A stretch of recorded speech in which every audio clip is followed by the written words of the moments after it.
On dirait que Pizzaplex, je vais prendre ma Roche Cassie, car c'est ma BFF. Cache-cache, c'est parti pour un party. Avec les camrocs, on va bien s'amuser. Ah non, Cassie, il faut se cacher.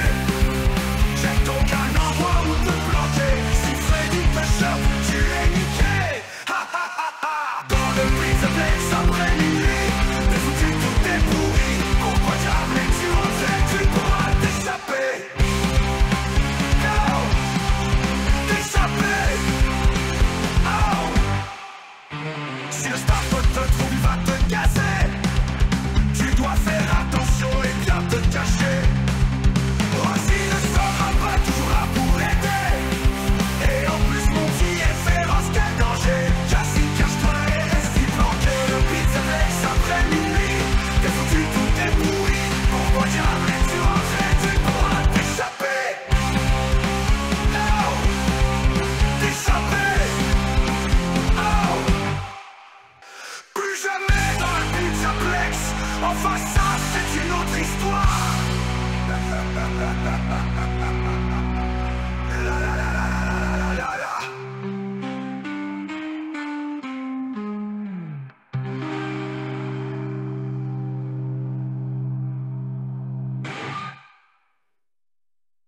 Bonjour à toutes et à tous, mesdames et demoiselles et messieurs, et bienvenue pour cette nouvelle vidéo sur Five Nights at Freddy's.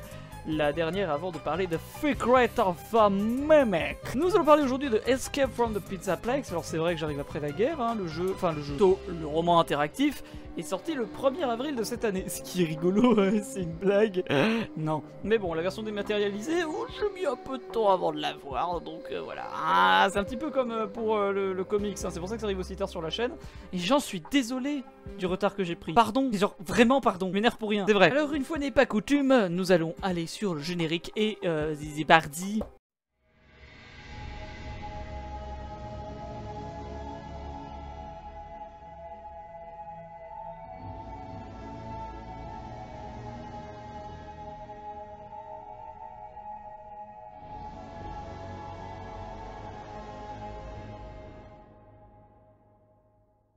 Alors, un roman interactif, qu'est-ce que donc quoi que c'est? C'est les romans dont vous êtes le héros.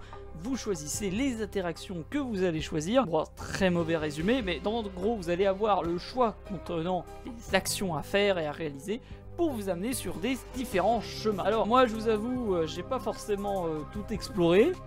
Donc il risque d'y avoir quelques trous. Et ça crée aussi une certaine difficulté de linéarité pour le résumé. Donc, je suis un peu désolé, mais on va pas pouvoir entrer dans tous les détails pour ce qui va être du résumé. Ça va être d'ailleurs un résumé plutôt pas forcément très long. Mais bref. Dans ce récit, donc nous incarnons Cassie. Et puisque les mots sont mieux faits que moi je pourrais jamais les dire, je vais vous donner le résumé officiel. Vous êtes Cassie avec votre ami Grégory, vous adorez vous faufiler dans le méga Pizzaplex de Freddy Fazbear. Après c'est une traduction Google, donc allez vous faire foutre. Après les heures d'ouverture, la situation est devenue bien plus dangereuse. Parviendrez-vous à en sortir sain et sauf, ou la partie sera-t-elle terminée avant l'aube? Avec plusieurs fins et des niveaux de difficulté, ce roman interactif unique en son genre est une expérience divertissante et unique pour tout fan de Freddy.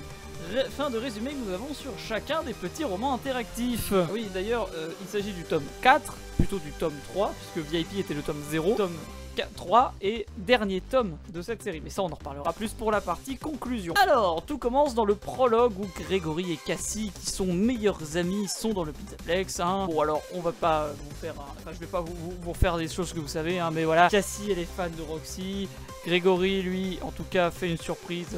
enfin, prépare une surprise pour Cassie. Et cette surprise, c'est justement aller dans le Pizzaplex de nuit. Pas que, justement, c'est fermé parce que... Pourquoi pas? J'ai envie de dire, mais pourquoi aussi? Le livre est divisé en 5 nuits, comme l'était The Week Before. Lors de la nuit 1, on joue à un cache-cache avec Glamrock Freddy. Alors par on, j'entends bien entendu Cassie, mais il y a aussi Grégory avec nous. Dans les éléments un peu à présenter, ben, on a la possibilité d'aller dans les loges de Monty et de Roxy, mais ils sont absents de ces dernières. Cassie, quant à elle, continue d'explorer et pour pouvoir se cacher, elle se perd, et Freddy, lui, qui l'a trouvé, devient agressif, ce qui l'inquiète. Mais pas de panique, puisqu'en réalité, c'était Grégory qui était dans sa trappe ventrale et qui a fait un petit canular à notre chère Cassie.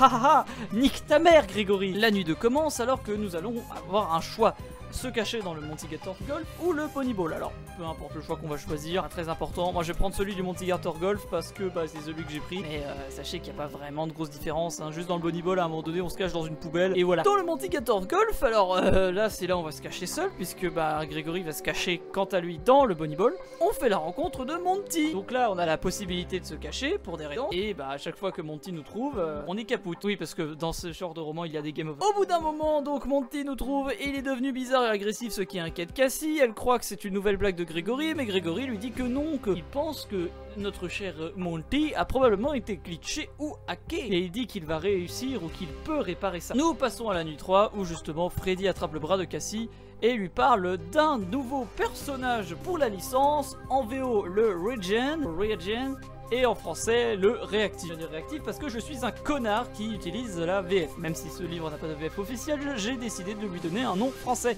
parce que je suis un fils de pute. Un staffbot donc qui est détruit de toute la matière organique et qui balaie tout le pizzaplex.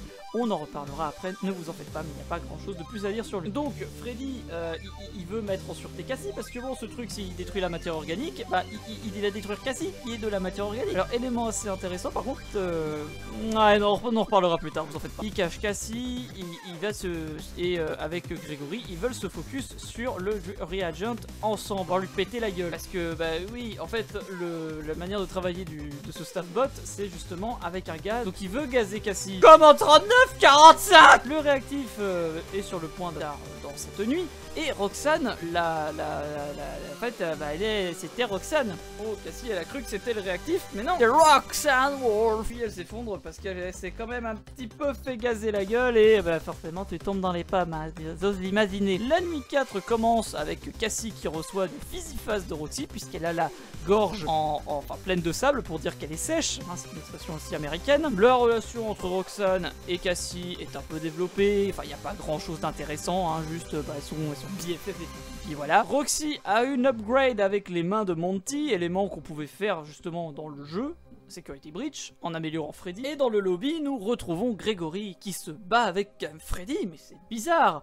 Et Grégory meurt. Et non, c'était juste une prank, bro. Un petit canular de connard qui était fait pour Cassie. Et bah, elle se met à aller chialer dans son coin. Roxy part pour la nuit 5 pour la réconforter. Et elle a été reprogrammée par Grégory pour faire des canulars à Cassie. Yes. En tout cas, on se retrouve sur plusieurs scènes assez intéressantes, dont une de Game Over. Si on choisit à un moment donné l'ascenseur, elle devient malade, ses yeux tournent au rouge, et elle nous flingue la gueule. La scène est assez sympa à lire en tout cas. Enfin, c'est une bonne scène de Game Over. Bref, en tout cas, pour continuer, on doit choisir plusieurs options qui sont avec un pierre papier ciseaux. Alors là, c'est rigolo parce qu'en anglais, du coup, c'est rock paper scissors, pardon, et on doit choisir rock parce que bah Dr Rock. Non, parce que notre chère Roxane, elle fait du rock. Et au niveau des couleurs, on doit choisir entre plusieurs couleurs. Et on faut choisir le vert parce que c'est la couleur de Roxane. Bref, Roxane pète la gueule au réagent et sauve Cassie. Et puis elle va garder ses superbes mains, quoi. Voilà pour ce qui est du résumé. Bon, vous l'aurez compris, il n'y a pas grand élément très intéressant dans ce récit-là. On a seulement quelques petites infos. Alors commençons déjà avec le réagent, cet animatronique, le nouveau personnage qui nous est introduit, qui est, bah en gros, comme je vous l'ai expliqué plus tôt, c'est pour ça qu'il n'y a pas grand-chose à dire, qui est un staffbot qui a pour but de détruire tout ce qui est menace organique. Alors je pense que par là on entend des rongeurs ou même peut-être des insectes, mais bon, ça implique aussi par exemple des intrus, en l'occurrence ici des gosses. Si on était en France, face au Entertainment, t'aurais des problèmes. N'oubliez pas, si un enfant se noie dans votre piscine sur votre propriété, c'est pas sa faute, c'est pas parce que ce connard a passé votre clôture, non, c'est parce que votre piscine n'était pas aux normes. Des fois il y a des lois, c'est de la merde. Mais bref, en l'occurrence, c'est le genre de robot qui peut apporter des problèmes à l'entreprise. Et c'est aussi le genre de robot qui est complètement con, parce que bon, certes, s'il y a un intrus, genre un tueur ou un voleur ou que sais-je, bah oui, il va se faire flinguer la gueule, mais il va mourir dans les locaux, donc ça va foutre la merde pour l'entreprise. Même si c'est un connard, hein, donc c'est quand même assez problématique. C'est un truc que l'on retrouve fréquemment chez Fazbear Entertainment. Dans tous les cas, le fait qu'il soit détruit à la fin par Roxane nous montre aussi le fait qu'on ne le revoit pas dans les jeux. Ou du coup, on ne le voit pas dans les jeux, mais ça on va parler un petit peu pour la partie spéculation. Oh, attendez, j'ai soufflé dans le... c'est rigolo. Ce qui est la spéculation avec les jeux, etc. On va en reparler après, vous en faites. Mais en tout cas, voilà pour ce fameux Reagent ou réactif. Dans les éléments un peu de lore, comme je vous l'ai dit aussi un peu plus tôt, la relation entre Cassie et Roxane est assez sympa. Alors, On n'a pas vraiment de grosses infos en plus, hein, c'est plus quelque chose à lire qu'à expliquer. Moi je vous invite quand même à le faire, hein. Vous savez que Internet of Archive, enfin Archive of Internet existe. J'en dis pas plus. Le fait que Grégory puisse hacker, puisse reprogrammer des trucs et tout, puisse sauver Monty, etc. Ça pourrait aussi être un élément, un indice, quelque chose qui nous argumente le fait que Grégory est JJ Grey. Bon, ça, c'est plus quelque chose que l'on peut être sûr, ou du moins dont on peut être sûr. Hein, parce que l'on peut être sûr, c'est pas français. Je suis un sac à merde. Et un peu dans cette même idée, justement, le fait que le Reagent attaque Cassie, surtout. Alors, moi, je pense que c'est parce qu'on a le point de vue du personnage principal, et donc on ne sait pas ce qui se passe du côté de Grégory, et que Grégory a plus de couilles que Cassie, même si Cassie, elle va aller essayer de le sauver, mais dans un premier temps, c'est vrai que Grégory a plus ce côté protecteur que Cassie, là. Même si, bon, à la toute fin, quand elle sort du Pizzaplex, il lui dit juste « Hey, on fait quoi demain ?» Mais bon, il y a quand même ce côté protecteur. Il y a quand même cette notion-là que l'on retrouve. Donc, je ne sais pas si le réactif, n'attaque pas Grégory parce que c'est un robot. Donc, théorie plausible que je pense faut jeter à la poubelle. Mais voilà, c'est quand même un élément qu'il faut présenter. Et mon humble avis reste juste le fait que ce soit par rapport à la mise en scène et le point de vue. Élément de lore que j'explique assez étrangement, c'est l'absence de Chica. Parce que oui, on retrouve tous nos amis Glamrock, à l'exception de Chica. Alors, moi, ma théorie, c'est qu'elle se retrouverait dans la cuisine ou peut-être même dans la décharge en train de bouffer des déchets. Voilà, un peu comme Monty et Roxane n'étaient pas dans leur loge.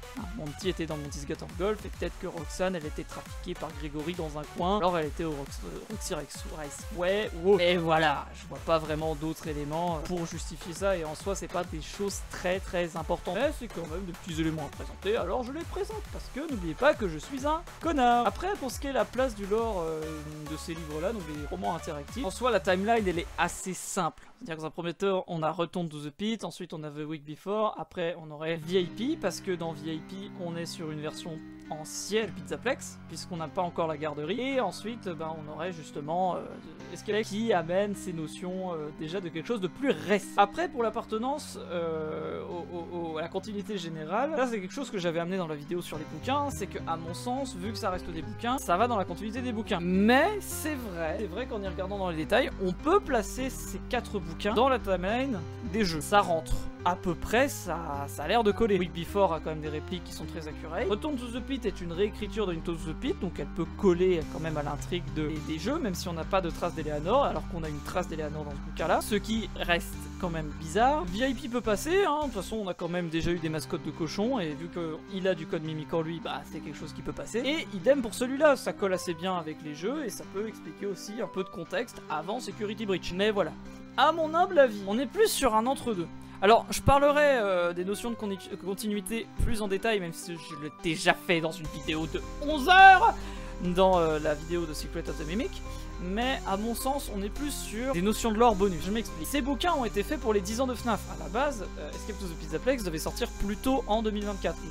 Les 4 bouquins devaient sortir en 2024. Mais il y a eu des décalages et tout, hein, ce qui rentre dans les idées de prod, et c'est pour ça qu'on a eu aussitôt des renseignements sur ces bouquins.